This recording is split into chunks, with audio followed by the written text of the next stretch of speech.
Cujo, Stephen King. Narração, Dani Bernardo. Charity Camber sentou na cama de casal que dividia com o marido Joey e olhou para algo que trazia nas mãos. Tinha acabado de voltar da loja, a mesma desdenhada por Dona Trenton. Agora as mãos, os pés e as maçãs do rosto estavam frios e dormentes, como se ela tivesse andado de snowmobile com Joey por tempo demais. Porém, o dia seguinte seria 1º de julho, e o snowmobile estava guardado com cuidado no cômodo que servia de depósito nos fundos da casa, devidamente protegido por uma lona impermeável. Não pode ser. Deve ter havido algum engano. Mas não havia engano algum.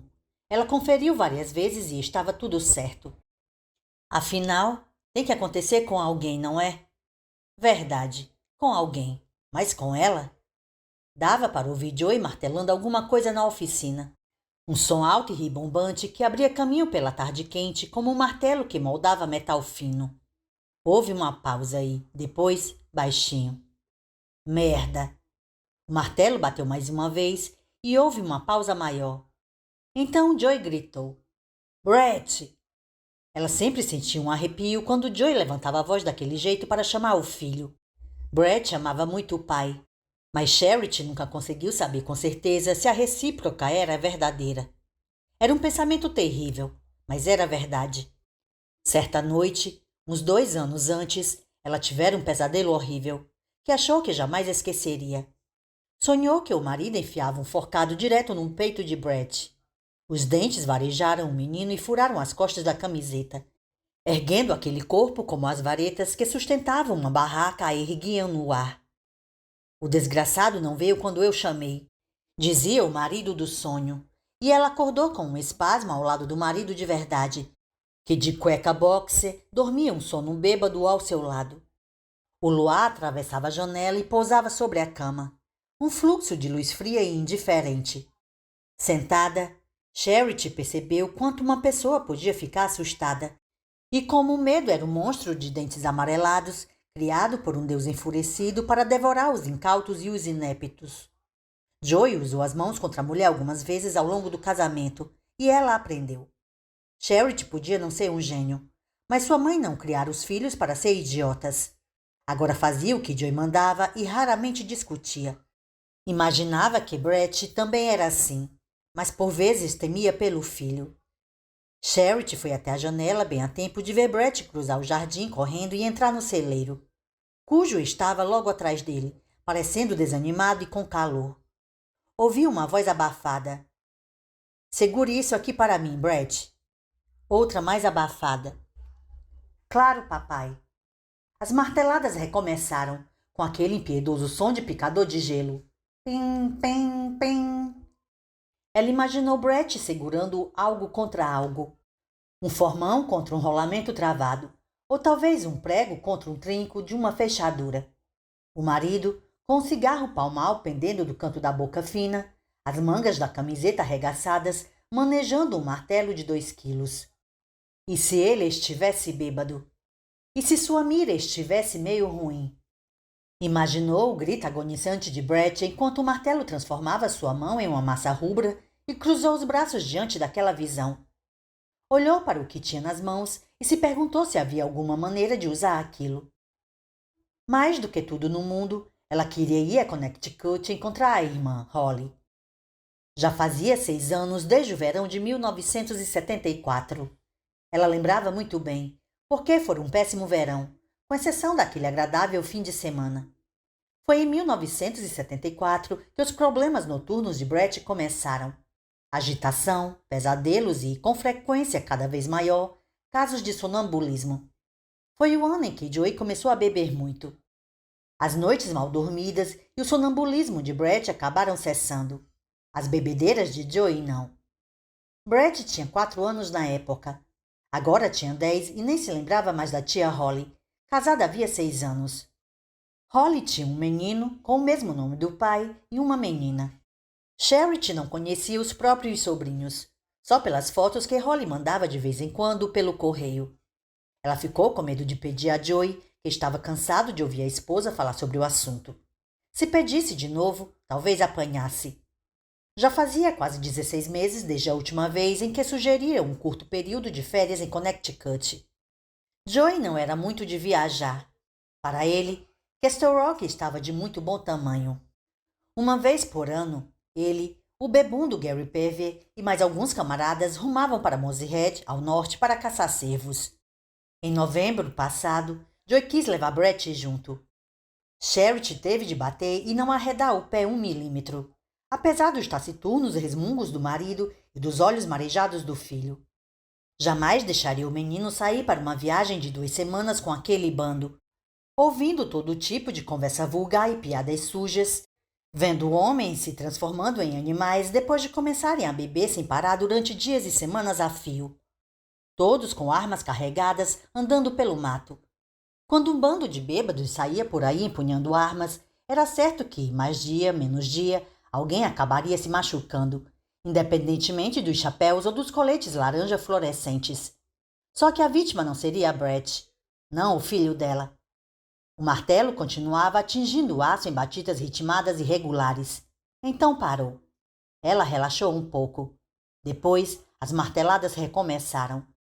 Charity imaginou que, mais cedo ou mais tarde, Brett iria com o grupo e ela perderia o filho. Ele também entraria para o clube e, a partir dali, ela não passaria de uma serviçal de cozinha que mantinha a sede social arrumada para aqueles homens. Sim, esse dia chegaria, e ela sabia e sofria com isso. Ainda assim, pelo menos tinha conseguido adiar a tragédia por mais um ano. E este ano? Será que conseguiria manter Brett em casa em novembro? Talvez não. De uma forma ou de outra, seria melhor, não que tudo ficasse bem, mas pelo menos ficaria melhor se ela conseguisse levar Brett a Connecticut primeiro. Levar o filho lá para mostrar pode dizer, nem que seja só para si mesma. Como viviam pessoas decentes. Se ao menos Joey deixasse que fossem sozinhos.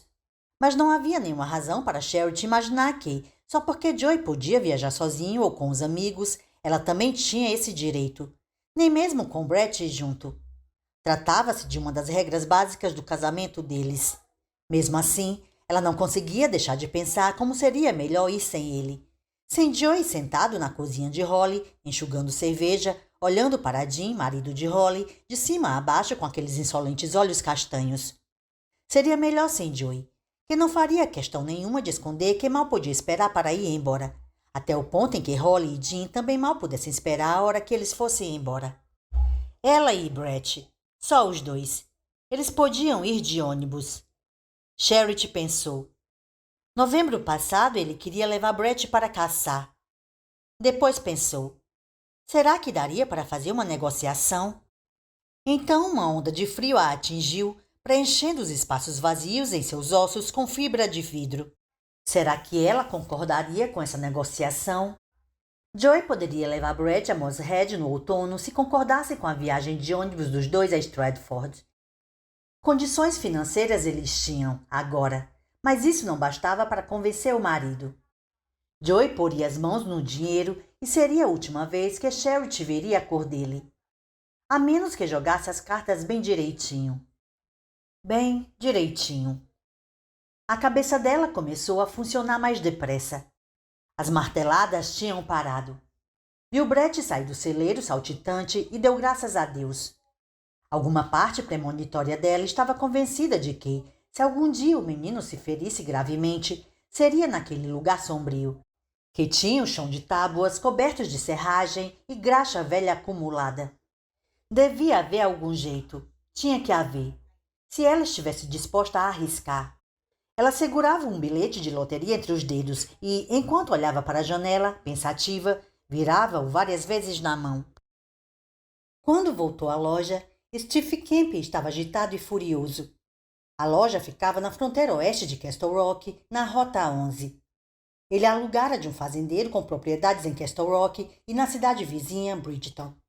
O fazendeiro não era um estranho qualquer, era o estranho. A loja era dominada pelo tanque de decapagem de Steve, um caldeirão de ferro ondulado que parecia grande o suficiente para ferver uma congregação inteira de missionários de uma só vez. Em volta do tanque, Como pequenos satélites rodeando um grande planeta, estavam os trabalhos de Steve. Cômodas, penteadeiras, cristaleiras, estantes de livros, mesas. O ar cheirava a verniz, composto decapante e óleo de linhaça. Uma muda de roupa limpa estava guardada em uma velha bolsa de viagem da TWA. Steve pretendia se trocar depois de fazer amor com a puta de luxo. Imediatamente arremessou a bolsa para o outro lado da loja e ela rebateu na parede dos fundos e caiu em cima de uma penteadeira. Ele foi até lá, desferiu um soco na bolsa e, no momento em que ela caía, deu um chute tão forte que ela se chocou contra o teto, antes de desabar de lado no chão, como uma marmota morta. Depois Steve ficou parado, respirando fundo, inalando os odores intensos, encarando com o olhar ausente as 3 cadeiras cujos assentos de palha prometera consertar até o fim de semana. Os polegares estavam enfiados no cinto, os punhos cerrados. A boca fazia beicinho. Parecia um menino emburrado que acabou de levar um sermão. Vagabunda de merda, murmurou antes de ir atrás da bolsa de viagem. Fez menção de chutá-lo outra vez, depois mudou de ideia e segurou a alça. Atravessou o galpão e foi até a casa de 3 cômodos anexa à loja. Teve a impressão de que estava ainda mais quente na casa. Um calor insano de verão, que não deixava pensar direito. A cozinha estava abarrotada de louça suja. As moscas voavam ao redor de uma bolsa plástica verde da Heft cheia de latas de atum em pepperoni. Na sala, reinava uma velha TV preto e branco Zenith, que ele resgatara do depósito de lixo em Naples. Um grande gato malhado e castrado, que se chamava Bernie Cabo, dormia em cima da TV, como se estivesse morto. Era no quarto que ele escrevia.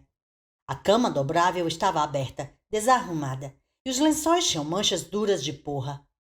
Por mais que trepasse, e as últimas 2 semanas tinham sido transa zero, ele se masturbava muito. A masturbação, acreditava, era um sinal de criatividade. A mesa de trabalho ficava ao lado da cama. Uma enorme máquina de escrever Underwood, modelo antigo, estava em cima. Havia manuscritos empilhados em ambos os lados. Mais manuscritos, alguns em caixas, alguns presos com elástico, estavam empilhados em um canto. Steve escrevia muito e se mudava muito, e a principal bagagem eram suas obras. Poemas em sua maioria, alguns contos, uma peça surrealista em que os personagens falavam ao todo 9 palavras e um romance que ele atacara sem sucesso por 6 ângulos diferentes. Fazia 5 anos que não morava em algum lugar tempo suficiente para desfazer todas as malas. Certo dia de dezembro do ano anterior, enquanto se barbeava, ele descobrira os primeiros fios brancos na barba. A descoberta desencadeou uma terrível depressão que durou várias semanas. Desde então, nunca mais tocou em uma lâmina de barbear, como se o ato de fazer a barba fosse a causa dos fios brancos. Steve tinha 38 anos e se recusava a aceitar a ideia de ser tão velho, mas às vezes aquele pensamento se aproveitava de alguma brecha e o surpreendia. Ser tão velho assim, menos de 700 dias antes dos 40, o horrorizava. Ele realmente acreditava que ter 40 anos era para os outros. Aquela puta, pensou várias vezes. Aquela puta. Já tinha abandonado dezenas de mulheres desde que se deitou pela primeira vez com uma bela, vaga, delicada e indefesa professora substituta de francês, ainda no começo do ensino médio, mas só levara um chute no traseiro 2 ou 3 vezes. Como tinha um talento natural para perceber que seria escanteado, acabava o relacionamento antes. Era um mecanismo de defesa, como passar a rainha de espadas para alguém ao jogar copas. Era preciso tomar essa decisão enquanto ainda estava por cima, para não ficar na pior. Assim dava para se safar. Assim, dava para não pensar na idade. Ele sabia que Dona estava perdendo o interesse, mas ela lhe parecia uma mulher que podia ser manipulada com certa facilidade, pelo menos durante algum tempo, por uma combinação de fatores psicológicos e sexuais. Pelo medo, se ele precisasse ser rude. O fato de não ter funcionado deixou Steve magoado e furioso, como se tivesse sido açoitado. Tirou as roupas, jogou a carteira e a bolsa de viagem sobre a mesa, foi até o banheiro e tomou um banho. Quando terminou, estava se sentindo um pouco melhor. Tirou uma calça jeans e uma camisa de cambraia desbotada da bolsa e se vestiu. Pegou uns trocados, colocou no bolso da frente e se deteve, olhando especulativamente para a carteira Lord Buxton. Alguns cartões de visita tinham caído. Isso sempre acontecia, porque eram muitos. A carteira de Steve Kemper mais parecia de um acumulador. Uma das coisas que ele sempre pegava e metia lá eram cartões de visita. Serviam como ótimos marcadores de livros, e o espaço em branco do verso era ótimo para anotar endereços, informações ou números de telefone. Às vezes pegava logo 2 ou 3, se estivesse em uma loja de ferragens ou se um corretor de seguros batesse à porta. Steve invariavelmente pediu o cartão de prestadores de serviço, estampando um sorriso imbecil no rosto.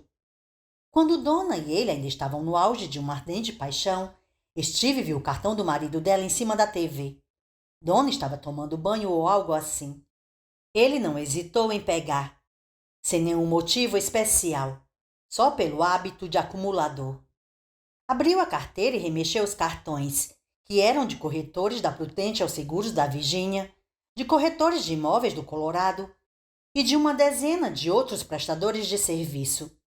Por um instante, pensou que perdera o cartão do maridinho lindo, mas o pedaço de papel apenas tinha se metido entre 2 notas de dólar. Steve pescou o cartão e ficou olhando.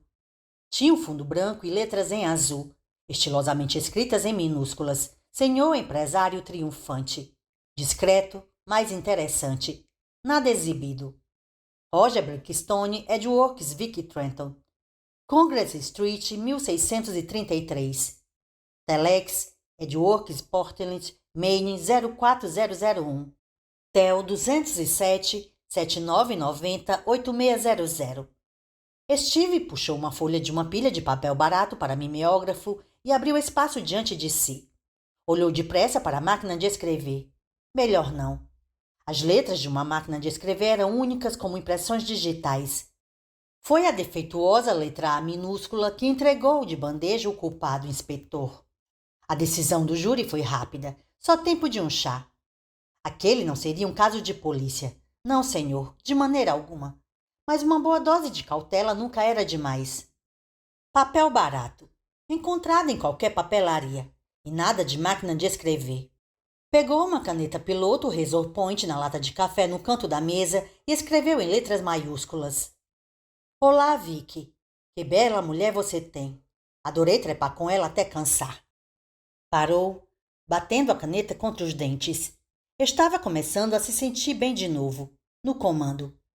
Era certo que ela era uma mulher bonita, e sempre havia a possibilidade de que Trenton não desse importância ao que ele escrevera até ali. Falar era fácil, e enviar uma carta difamatória a alguém custava menos que um café. Mas estava faltando alguma coisa. Sempre faltava alguma coisa. O que seria?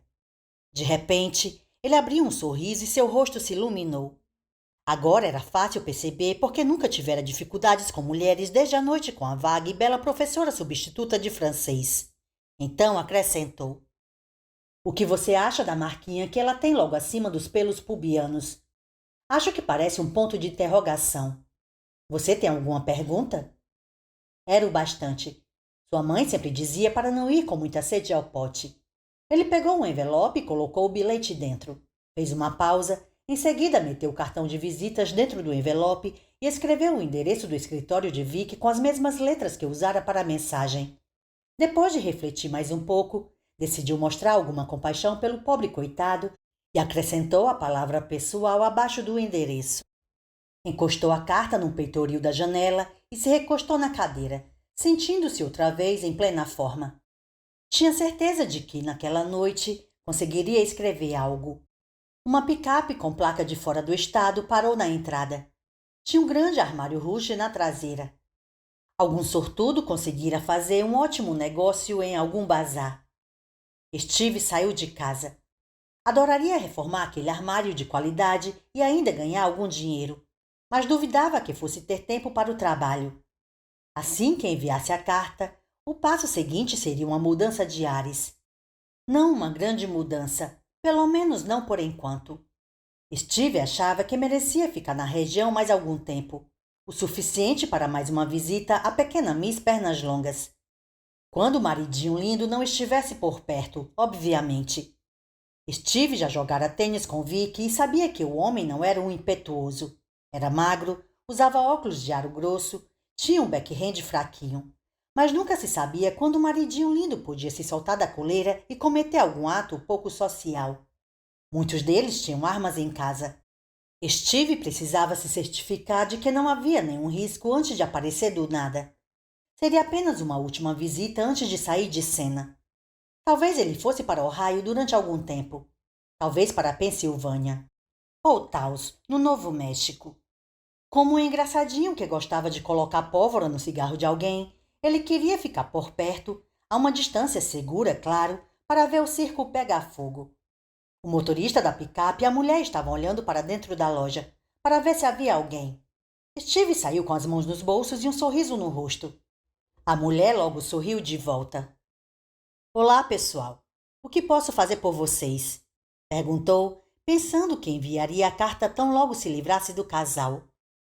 Era fim de tarde e o sol se punha, vermelho, redondo e abrasador. Com a camisa amarrada na cintura, Vicky examinava o motor do corcel de Donna, que estava ao seu lado, de short branco, blusa xadrez vermelha sem mangas e pés descalços, parecendo jovem e fresca. Ted, apenas de sunga, corria com o triciclo em volta da casa como um louco, em uma brincadeira que parecia juntar os patrulheiros Ponte e John de Chips em uma perseguição a Darth Vader. Beba seu chá gelado antes que esquente, Vicky, disse Donna. Aham. O copo estava ao lado do motor. Vicky tomou 2 goles, pôs de novo onde estava sem olhar e o copo caiu, bem nas mãos de Donna. Nossa, que defesa! Ela respondeu sorrindo. É que percebo na hora quando sua cabeça está longe. Olha só, não derramou nenhuma gota. Os dois trocaram sorrisos. Um momento de felicidade, pensou Vicky. Talvez fosse imaginação, ou quem sabe o desejo de acreditar. Mas ultimamente tudo parecia ter voltado aos bons tempos. As palavras agressivas tinham diminuído. Havia muito menos momentos de silêncio e frieza, ou talvez ainda pior, de mera indiferença. Ele não sabia qual era a causa, mas estava aliviado. Para um campeonato amador foi de alto nível, mas você ainda tem um grande caminho a percorrer antes de chegar ao profissional. Então, o que tem de errado com o carro treinador? Ele havia retirado o filtro de ar e deixado no chão da entrada da garagem. Nunca vi um frisbee igual a esse, papai? Comentara Ted alguns momentos antes, dando a volta com o triciclo em torno da peça. Vicky se inclinou e começou a cutucar com a chave de fenda o carburador ao acaso. Deve ser o carburador. Acho que o bico da válvula de injeção está meio entupido. E isso é grave? Não muito, respondeu ele. Mas pode deixar você a peça entupir de vez.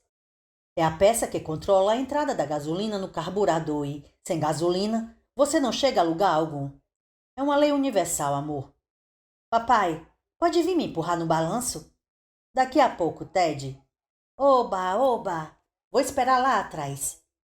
Ted foi para os fundos da casa, onde no verão anterior vi que construíram um balanço e uma mini academia, enquanto tomava gin tônica para dar uma energizada, consultando desenhos e trabalhos depois do jantar nos dias úteis, e sob os berros do locutor dos jogos do Red Sox de Boston no radinho a pilha, aos fins de semana. Ted, na época com 3 anos, ficava solenemente sentado nos degraus do porão, segurando o queixo com as mãos, às vezes indo buscar coisas, mas na maior parte do tempo assistindo a tudo em silêncio. Ah, o verão passado! Aquele sim tinha sido agradável, e não tão insuportavelmente quente quanto o atual. Parecia que Donna enfim tinha sossegado e percebido que o Maine, Castle Rock e a Edgeworks poderiam ser algo bom para todos. Foi quando uma sombra misteriosa e obscura pairou sobre ele, e o pior era aquela sensação perturbadora, quase psicótica, de que tudo estava ainda pior do que imaginava. De repente, as coisas da casa começaram a parecer sutilmente fora de lugar, como se mãos invisíveis tivessem mexido nelas. Vicky passou a ser invadido pela ideia absurda, seria absurda mesmo, de que a mulher estava trocando a roupa da cama mais vezes. Os lençóis estavam sempre limpos e então, certa noite, aquela clássica e desagradável pergunta martelou em sua mente. Quem está dormindo na minha cama? Agora as coisas estavam aparentemente um pouco mais tranquilas. Não fosse o insano caso do Raspberry Zingers e a viagem apaga-incêndio pairando sobre sua cabeça, vi que poderia dizer que aquele também seria um bom verão. Talvez até chegasse a ser. As coisas podiam mudar para melhor, às vezes. Nem toda ilusão virava desilusão. Ele acreditava nisso, embora sua crença ainda não tivesse sido posta à prova. Ted! Gritou Donna. Leve seu triciclo para a garagem. Mas, mamãe... Agora, monsieur, por favor. Monsieur, arremedou Ted rindo. Mas você não guardou o seu, mamãe? Porque seu pai está consertando. Eu sei, mas... Sem mais, Ted, interrompeu Vic, pegando o filtro de ar. Obedeça sua mãe. Já já empurro você no balanço. Ted montou no triciclo e saiu em direção à garagem, imitando o barulho de uma ambulância a plenos pulmões. Por que você está colocando o filtro de novo? Perguntou Donna. Você não ia consertar? Esse é um serviço que precisa ser muito bem feito e não tenho as ferramentas certas. Mesmo que tivesse, acho que eu ia acabar piorando a situação. Merda! Reclamou ela, irritada, chutando um pneu. Essas coisas nunca acontecem antes do fim da garantia. O carro tinha acabado de ultrapassar os 30 mil quilômetros e ainda faltavam 6 prestações para ser quitado. Isso também é uma lei universal, respondeu Vic, recolocando o filtro no lugar e apertando a borboleta. Acho que eu poderia levar o carro até Salt Paris enquanto o Ted estivesse na colônia de férias, mas precisaria pegar outro emprestado enquanto o Cossel estivesse no concerto, já que você não vai estar aqui. Será que o carro consegue chegar lá, Vic? Com certeza, mas você não precisa fazer isso. Leve na oficina do Joey Camber. Fica só a 10 quilômetros daqui e ele trabalha bem. Lembra quando ele consertou o rolamento da roda do Jaguar? Ele usou um guincho improvisado, feito com peças e postes antigos de telefonia, e só cobrou $10. Se eu tivesse ido àquela oficina de Portland, eles iam meter a faca. Aquele sujeito me deixou nervosa, disse Donna. E olha que nem foi por estar bêbado que nem um gambá. O que foi que deixou você nervosa então? Aquele olhar dele. Vi que achou graça. Meu amor, ninguém consegue olhar para você impunemente. Sei, retrucou ela. Não é que uma mulher se incomode sempre com olhares masculinos. O problema é quando o sujeito fica comendo você com os olhos. Donna se deteve um instante, de um modo estranho, pensou Vic, olhando para o sol vermelho se pondo a oeste. Depois olhou para o marido de novo. Parece que alguns homens têm um filme chamado Rapto das Sabinas passando o tempo todo na cabeça e que você é a personagem principal. Vic teve a curiosa e desagradável sensação de que Donna estava falando de várias coisas ao mesmo tempo, de novo. Mas não queria tocar no assunto naquele fim de tarde, quando tinha acabado de se livrar de um mês de agonia. Acho que ele é inofensivo, meu amor. Joey tem mulher e filho. Acho que sim, respondeu ela, porém cruzando os braços no peito e segurando os cotovelos com as mãos, como fazia sempre que ficava nervosa. Vamos fazer assim. Eu mesmo levo o Cossel no sábado e deixo lá, se for preciso. Combinado? Mas acho bem provável que ele consiga dar um jeito na hora. Fico por um tempo lá, tomo umas cervejas com ele e faço carinho no cachorro. Lembra daquele São Bernardo? Ela sorriu agradecida. Lembro até do nome. Ele quase nocauteou Ted com uma lambida, lembra? Claro, Ted ficou brincando com aquele cachorro a tarde inteira. Cujo, aqui, Cujo. Os dois riram juntos. Às vezes me sinto uma idiota, disse Donna. Se eu soubesse usar o câmbio manual, poderia ficar com o Jaguar enquanto você estivesse viajando. Melhor não. O Jaguar tem lá as suas esquisitices. É preciso conversar muito com ele. Vi que fechou o capô do Cossel com um estrondo. Ah, seu idiota! Reclamou Donna. O copo de chá gelado estava lá dentro. E vi que fez uma cara de surpresa tão engraçada que ela desatou a gargalhar. Um minuto depois, ele começou a rir também. As gargalhadas ficaram tão fortes que os dois acabaram apoiados um no outro, como um casal de bêbados. Ted veio correndo para ver o que estava acontecendo, de olhos arregalados. Por fim, convencido de que tudo estava bem, apesar de os pais estarem agindo como malucos, começou a rir também. Foi mais ou menos neste momento que Steve colocou a carta no correio, a 3 quilômetros de distância. Mais tarde, enquanto a noite caía e o tempo refrescava e os primeiros vagalumes começavam a riscar o ar no fundo do quintal, Vicky empurrava seu filho no balanço. Mais alto, papai! Mais alto! Se eu empurrar mais alto, você vai virar de cabeça para baixo. Então me segura no alto, papai, bem no alto. Vicky deu um empurrão forte, impulsionando o balanço contra um céu que começava a se encher de estrelas, e correu para baixo do balanço para segurar o filho no alto. Ted gritou de alegria, com a cabeça pendendo para trás e os cabelos esvoaçantes. Foi muito legal, papai. Fica embaixo de novo. Vicky segurou o filho no alto, desta vez pela frente, e Ted ficou suspenso no ar daquela noite quente e sem vento. Tia Eve Chalmers morava bem perto dali, e os gritos de alegria e susto de Ted foram a última coisa que ela ouviu.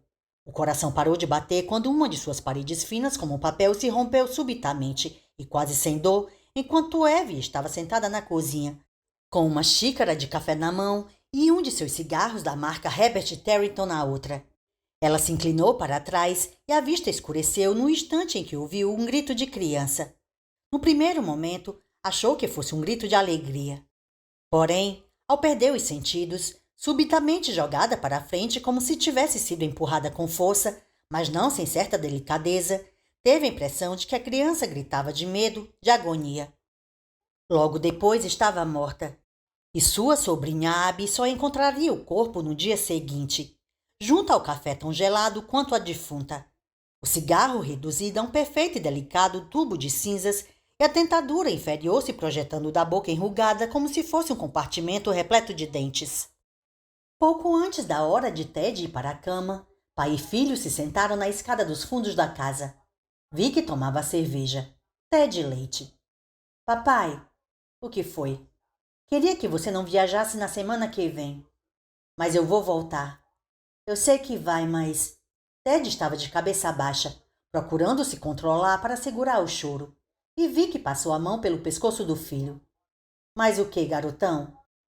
Quem é que vai gritar com o monstro para espantar ele do meu closet? A mamãe não conhece ele. É só você que conhece. Agora lágrimas escorriam pelo rosto de Ted. Tem mais alguma coisa?